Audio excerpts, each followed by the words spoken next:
Algunos investigadores afirman que su uso es más antiguo que la escritura. Otros aseguran que alivia el dolor y mejora la vida de muchas personas enfermas. Es la marihuana, que hoy se sabe puede ser la cura de numerosos males.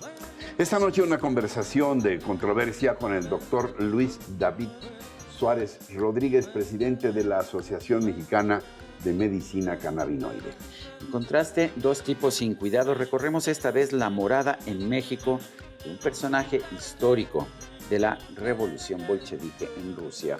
Es el Museo Casa de León Trotsky en el barrio del Carmen, en Coyoacán.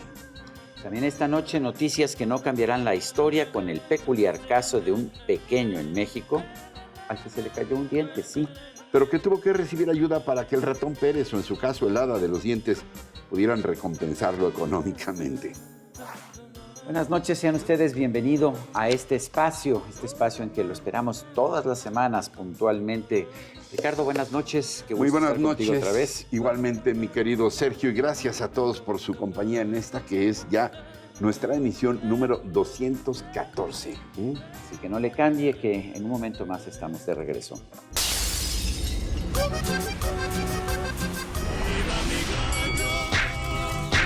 El ratón Macías.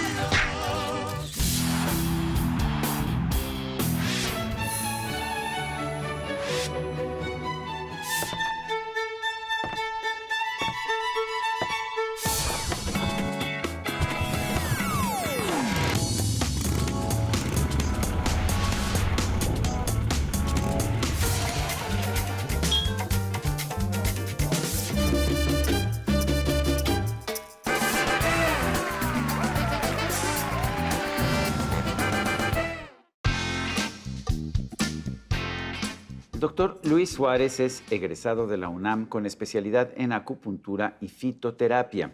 Igualmente es experto en medicina de regulación fisiológica. Es miembro de las asociaciones mexicana y española de ozonoterapia y forma parte del comité técnico científico asesor del International Scientific Committee in Ozonotherapy. Lleva más de 12 años ejerciendo la medicina funcional y desde hace 8 trabaja con el cannabis medicinal en su práctica privada. Ha sido miembro desde el 2011 de la International Association of Cannabinoid Medicines, o sea, de la Asociación Internacional de Medicinas Cannabinoides. Hace un año fundó junto con un grupo de colegas la Asociación Mexicana de Medicina Cannabinoide, de la que actualmente es su presidente. Luis Suárez, gracias por estar con nosotros. Llevas mucho tiempo, Luis, usando el cannabis, el cáñamo, como un elemento de curación. Sin embargo, mucha gente lo rechaza. Hay gente que dice que ni siquiera en esas circunstancias se debe permitir el uso del cannabis. ¿Qué opinas? Sí, bueno, es un tema evidentemente muy controversial. Creo que estamos en un momento en el mundo en el cual ya se ha logrado a nivel científico demostrar la utilidad del cannabis para para el tratamiento complementario o coadyuvante de un sinnúmero de enfermedades. ¿Cómo cuáles? Todo el mundo me... Hablamos de la marihuana. De la marihuana en específico, de la marihuana. Pero a ver, ¿cuáles enfermedades? ¿Para qué sirve? Para empezar, todo lo que tenga que ver con dolor e inflamación. El cannabis es un extraordinario analgésico y también funciona como un antiinflamatorio. También tenemos evidencia de que funciona muy bien en lo que es tratar a los enfermos de cáncer que están atravesando por quimioterapia para aumentar su apetito, reducir las náuseas y mejorar su calidad de vida en general. También está muy bien demostrado su utilidad en epilepsia, sobre todo en epilepsias de difícil control. En estos casos que han sido muy aparatosos de varios niños que tienen... Tenemos casos recientes en México. Así es, que presentan más de 80 convulsiones en un día y que el único medicamento que realmente les proporciona un alivio es la cannabis, ¿no? ¿Hay una planta similar en todo el reino vegetal que tenga tantas propiedades como la marihuana? Porque lo que nos estás diciendo es... Estás describiendo una planta milagrosa, la verdad. Suena como milagroso, sin embargo, cuando entendemos un poquito por qué funciona la cannabis así, no suena tan milagroso. Y hay que entender dos cosas. Primero, que la cannabis, estamos hablando de primero una planta que tiene más de 500 compuestos con actividad potencialmente farmacológica, de los cuales hemos aislado 120 más o menos cannabinoides y de los otros 380 serán aceites esenciales, terpenos, flavonoides y otros compuestos que potencialmente pueden tener O sea, tienes todavía un universo por explorar ahí. Así es, pero lo que realmente ha sido pues de llamar la atención y que ha traído realmente una revolución a la medicina, si me preguntan a mí, yo creo que es una revolución comparable a lo que ha pasado con el advenimiento de los antibióticos, cuando Ian Fleming descubrió la penicilina en los 30s. Ahora, en 1992, un equipo de científicos en Israel, liderados por el doctor Rafael Meshulam y su equipo, lograron aislar un gen que codificaba para un receptor al cual se le pegan estas moléculas cannabinoides. Eso significa que tenemos, no solamente que la planta tiene 500 compuestos, sino todos los seres vivos vertebrados, no solo es exclusivo de los seres humanos, no es exclusivo de los mamíferos, todos los vertebrados tenemos un sistema endocannabinoide, es decir, una serie de receptores, enzimas y moléculas que produce nuestro cuerpo con los cuales interactúan estos productos de la cannabis. Ahora, Luis, ¿cómo aplicas estos cannabinoides? No se fuman, ¿verdad? ¿Cómo los aplicas? No, por lo general... Mi abuelita se untaba su marihuana con alcohol. Exacto. Y ella decía que le ayudaba muchísimo a la artritis, pero... Exacto, hay ya preparaciones que se hacen más bien extracciones, que se hacen a base de alcohol o otros métodos, por lo general son tinturas, se dan en forma de gotas o otros productos comestibles. Hay un sinnúmero de productos ya en los países en los que se ha regulado esto, pues tenemos parches tópicos, tenemos aerosoles, tenemos supositorios. Aquí en México pues no tenemos nada de esto. ¿Por qué somos tan hipócritas? Porque no hemos avanzado en hacer esta regulación todavía, y lo está comentando aquí Sergio, pues hay mucha gente en México que todavía no está de acuerdo con esto. Se hizo una encuesta, creo, recientemente. La mayor parte de la gente no está de acuerdo con permitir el uso de... Recreativo. Bueno, pero también medicinal, ¿no? No, ya hay una encuesta en México que me parece que sacó el Grupo Reforma o hace no mucho tiempo, en el cual más del 80% de los entrevistados estaban de acuerdo en la cannabis medicinal. Eso es. No en el uso lúdico, responsable adulto, ahí estamos por abajo del 40 o 40 y ¿No hay tantos por ahí por ciento? también un motivo de sospecha de que hay grupos criminales y bueno, me atengo a la definición de crimen organizado en connivencia con autoridades a los que les sigue conviniendo que la marihuana sea proscrita, sea ilegal, porque entonces alcanza precios más altos? Claro, yo la verdad no sé ahí cómo esté ese...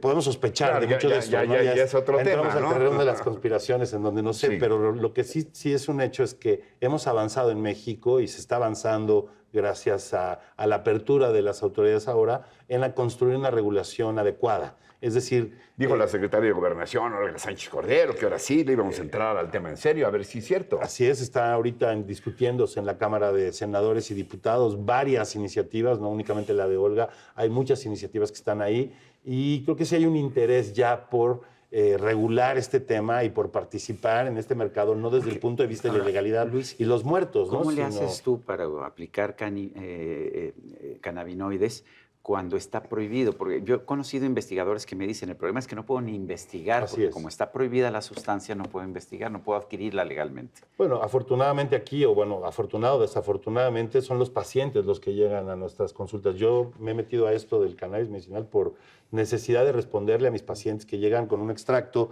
a preguntarme, oiga, doctor, ¿puedo empezar a tomar esto? Fíjese que me lo recomendaron porque tengo este problema, a lo mejor de Alzheimer o de Parkinson o artritis y tengo dolor y me dijeron que me tome esto. Yo así fue como comencé, porque los pacientes son los que llegan a la consulta ya con la inquietud, ¿no? Es decir, y esto ha sido así en todo el mundo. Prácticamente... ¿Te sigue asombrando la cannabis, la marihuana? ¿Te sigue asombrando? Me sigue asombrando sin duda, me Sí. sigue asombrando por las cosas que vemos y me sigue asombrando también la disparidad que tenemos en cuanto a los criterios. O sea, hay una parte de la sociedad muy bien informada que sabe que esto puede ser útil y hay otra parte que está todavía con postulados que ya la ciencia ha dejado muy atrasados, ¿no? Oye, cuando tenemos tiendas en Barcelona, en Estados Unidos, en Colorado, Así es. muy bien equipadas y Así muy es. bien montadas. ¿Qué pasa con los productos activos que se pueden sintetizar o que se pueden extraer como el TCH? THC. El THC, Ajá. perdón, no soy especialista, se nota.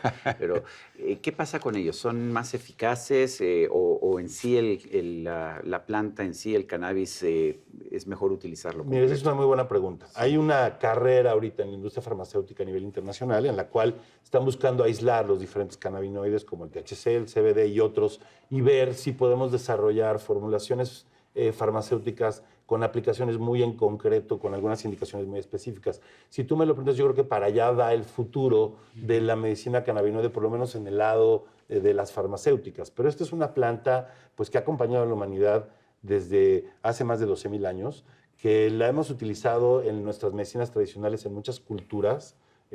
Aquí se incorporó después de la conquista, pero también se utiliza en nuestra medicina tradicional. Que ha sido estigmatizada. Ha sido estigmatizada y que finalmente tenemos que darle una solución a este problema que sea integral. Una parte es la solución que los pacientes puedan acceder a un medicamento seguro, de calidad, bien estandarizado, como cualquier otro medicamento. Tú si vas a tomar aspirinas, pues quieres saber que las aspirinas que compras todo el tiempo tienen 80 miligramos y están hechas con buenas prácticas de manufactura y no se van a echar a perder en el estante de la farmacia o donde sea. Es lo mismo con la cannabis medicinal o con el uso médico de la cannabis. Tenemos que desarrollar productos a la mejor a base de estos componentes individuales bien formulados, pero también tenemos que poder ser capaces de responder a aquellas personas que aquí en México están solicitando pues, el derecho al autocultivo y al hacer su propio medicamento, porque también hoy por hoy, si un paciente tiene que comprar un medicamento importado por la vía legal, a través de la única fundación que tiene permiso para hacerlo, que es la de Real Hempsmeds, de Raúl Elizalde y esta niña Graciela,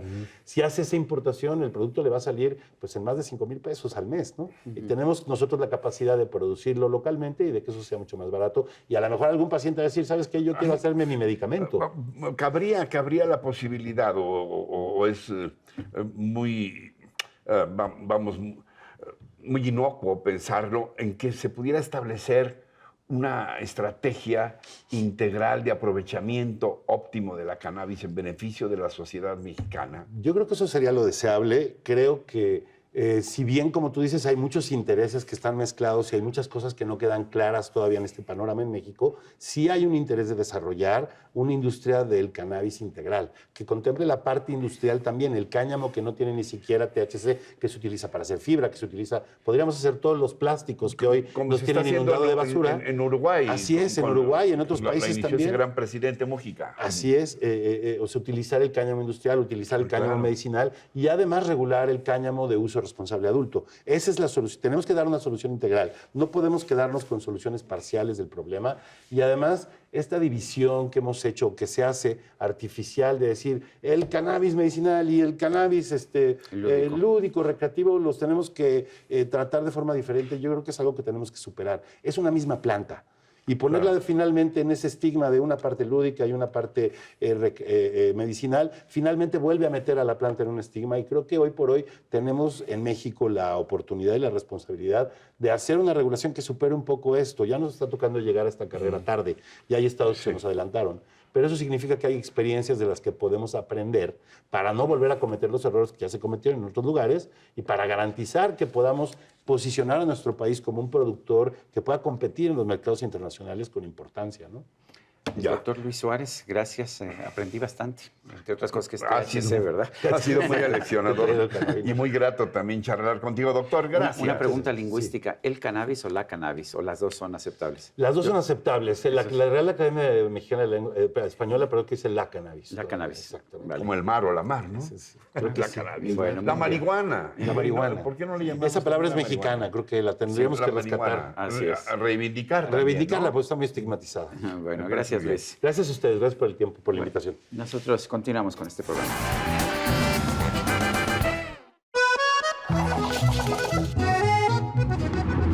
Bueno, aquí sí conozco. Yo sé que tú eres de Coyoacán o que viviste muchos años en Coyoacán, pero el Bueno, museo, de todas maneras me dará mucho gusto el Museo traerte Trotsky sí lo conozco. a El la- Museo Casa León Trotsky. a la casa de Del Lev propio Lev Trotsky. Davidovich Bronstein, más conocido en la historia como León Trotsky. Claro que sí, que fue el jefe del ejército ruso, del ejército rojo. Sí, y luego algunos dicen que se formó a la sombra de Lenin y no, ¿eh?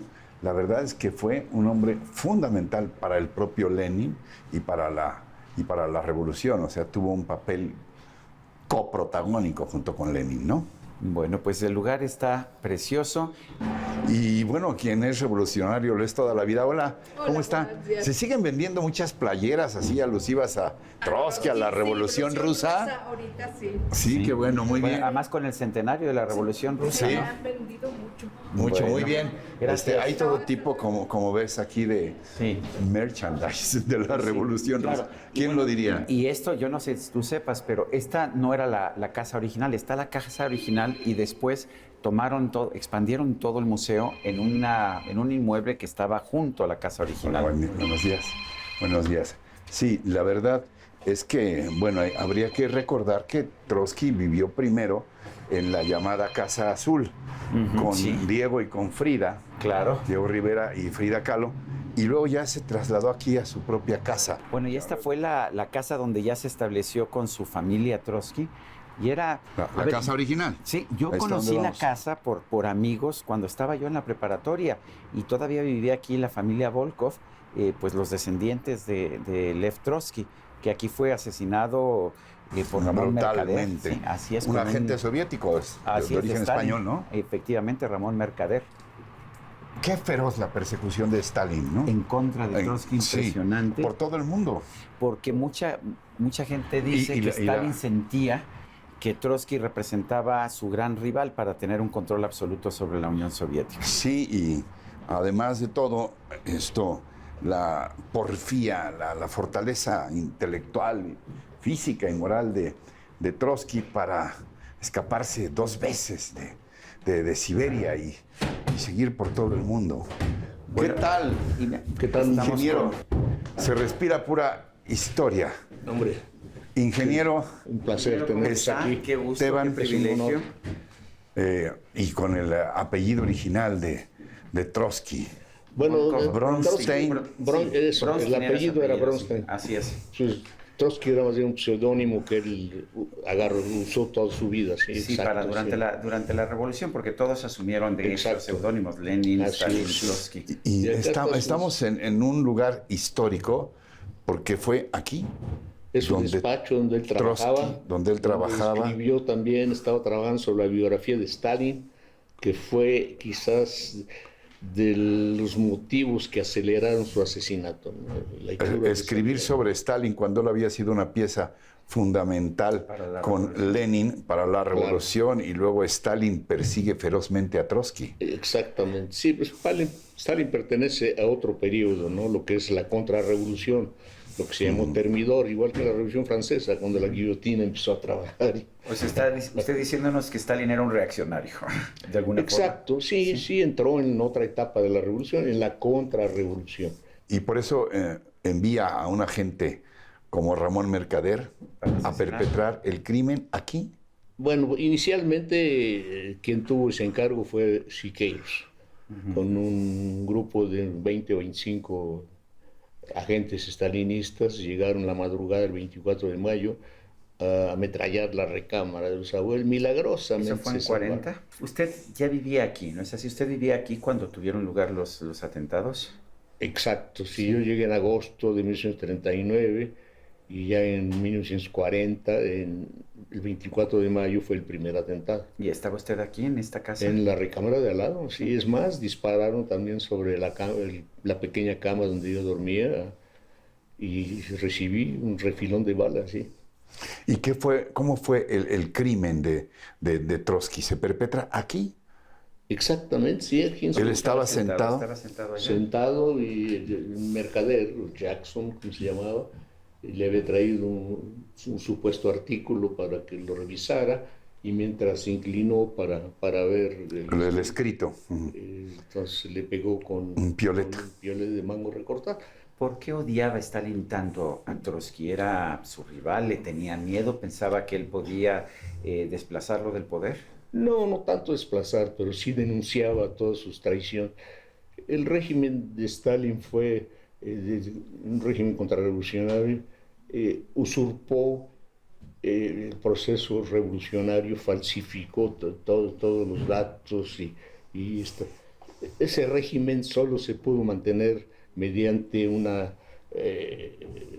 método de terror absoluto. La desaparición de sus adversarios Sí, políticos. pero no solo Trotsky. Pero sino- Trotsky era la conciencia de la revolución. Exactamente. Escribió libros fundamentales. Así es. Y estaba desnudando a Stalin también históricamente. Sí, con su crítica era impecable del stalinismo, sí. Impecable e implacable también. Implacable, la palabra. Ingeniero, es revolucionario toda la vida.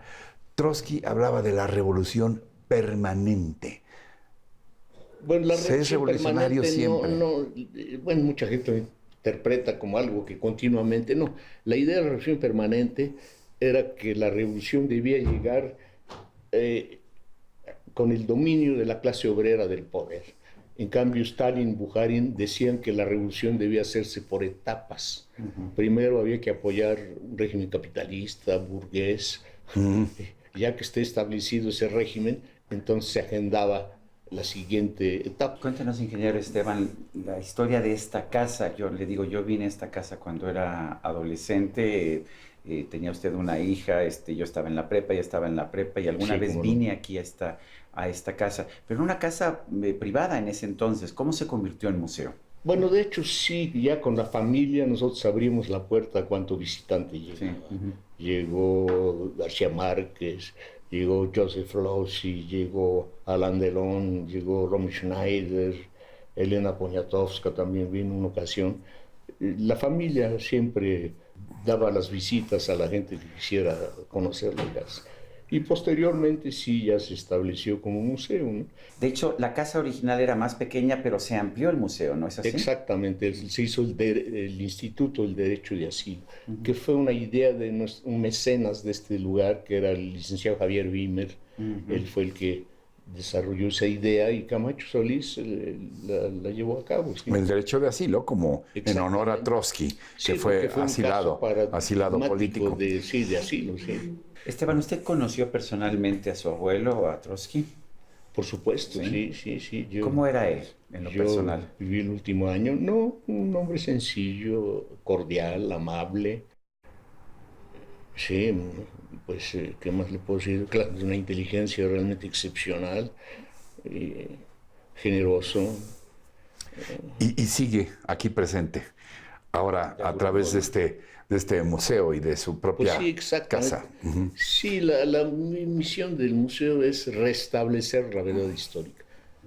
Ha habido pocas áreas, pocos campos donde se ha falsificado más, ¿verdad? Trotsky ha sido de las personas más calumniadas, más difamadas y más perseguidas, yo creo, en la historia, sí. Pero aquí está la verdad sobre Trotsky. Y con No, visitantes que vemos de diferentes edades. No solo todo por la muy- imagen y la honorabilidad de Trotsky, sino por la humanidad misma. La memoria, yo creo que es un patrimonio muy valioso. Ya. Sin Pues- memoria no entendemos pasado, presente, y no podemos tampoco planear, ver hacia adelante, hacia el futuro, ¿no? Gracias, Gracias. Esteban. Sí. A sus órdenes. Nosotros continuamos. Esta simpática historia tuvo lugar en el fronterizo municipio de Río Bravo, allá en el estado de Tamaulipas, y el protagonista es un niño llamado Mateo Calel. Y es que resulta que hace pocos días al pequeño Mateo se le cayó un diente, como suele ocurrir a todos los niños de su edad, y esto sucedió estando en la escuela. Feliz Mateo le enseñó a todos sus amiguitos su tesoro, pero justo cuando se preparaba para salir de regreso a casa, el diente desapareció. De pronto la felicidad se convirtió en angustia, y a pesar de buscarlo en todos los rincones, el diente no fue hallado. Sin embargo, el maestro Ernesto Terán Mendizábal, director de la escuela Jean Piaget, a la que acude Mateo, y la maestra Ariane Terán, pensaron en cómo aliviar la enorme tristeza que la pérdida del diente provocó en el joven alumno. Y para ello giraron el siguiente oficio en papel membretado del colegio, que dice textualmente: asunto, pérdida de diente de leche. Se deja constancia que al alumno Mateo Calel Guevara Cortés se le cayó el diente y a la salida lo extravió, siendo el director testigo de la existencia del mismo. Se expide el presente certificado a los efectos de dar testimonio ante el señor Ratón Pérez o la hada de los dientes, siendo cuál de los dos se presente, que Mateo Calel dejará esta nota como prueba debajo de su almohada esta noche. Saludos cordiales y esto venía firmado por el director y tenía también el sello de la escuela. Al día siguiente, Mateo regresó feliz a su escuela, ya que el ratón y el hada le dejaron un billete, no se dijo de cuánto, pero esto sí, entre las risas de todos ahí en la escuela, maestros y alumnos. Bueno, y usted se podrá imaginar, la mamá llamó para agradecer el gesto que tuvieron con su hijo y el director señaló que esta es una gran ilusión para los niños y no está en ellos decirles en qué o no creer. Al contrario, ellos prefieren ser defensores de estas ideas y reforzarlas emocionalmente. Y así, conmovidos con la historia del pequeño Mateo, llegamos al final de nuestro programa de hoy. Pero se me cayó un diente, Ricardo. Ay, espero sí, que sí. me puedas apoyar con una carta. Es una buena señal. ¿eh? ¿Ah, sí? ¿Que Es se me una caiga buena el diente? señal. Sí. Bueno, los Sí. esperamos la próxima Es señal semana. de juventud, Sin de duda. infancia contenida. Bueno, los esperamos la próxima semana en lo que va a ser nuestra emisión número 215. Hasta entonces, hasta siempre.